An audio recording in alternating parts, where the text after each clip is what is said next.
Good morning. This is Pastor Jason of Kona Faith Center with the word for today, and the word for today is no. I was struck in today's reading in Micah by the Lord saying that Samaria and Judah had crossed the line and would be punished for it, would be destroyed. Made me think about God judging nations, and then I thought about our nation. Is there any sin of Samaria or Judah that is not blatantly done in public view in our nation? The simple answer to that is no, there isn't.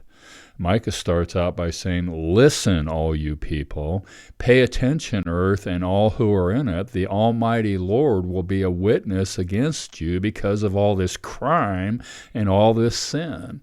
Well, our nation is dominated by crime and sin. All you have to do is turn on the news to know that.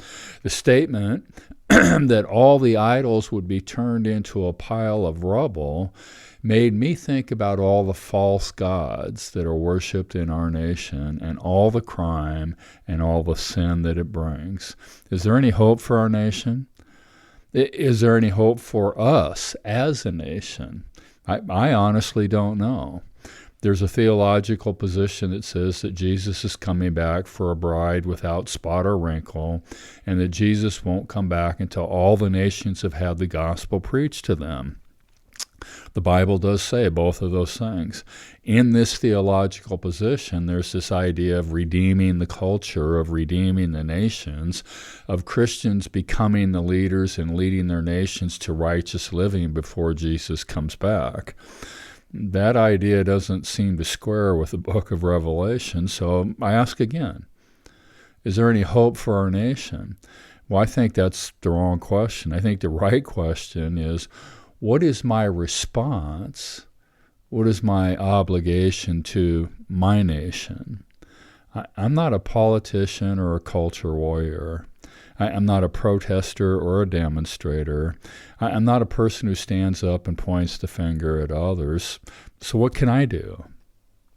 I think Jesus answers the question very clearly in the reading in John today. Imitate Jesus, follow Jesus. Jesus washed the feet of the disciples, setting the example of being a servant when in actuality he was the leader. He then stated that if we understand and follow his example of being servant leaders, of serving others, that we would be blessed, that he would see to it, that we would be taken care of, that we would have nothing to worry about.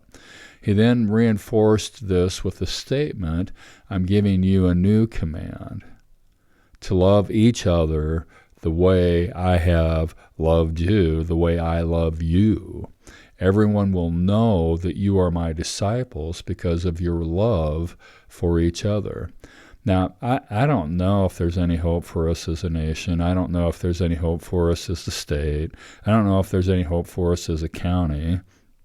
I do know there is hope for us as the people of God, and that my response, my obligation, what I'm called to do is to love people as Jesus loves me. In doing so, Jesus promises they will know. The word for today is no. God bless. Check in tomorrow.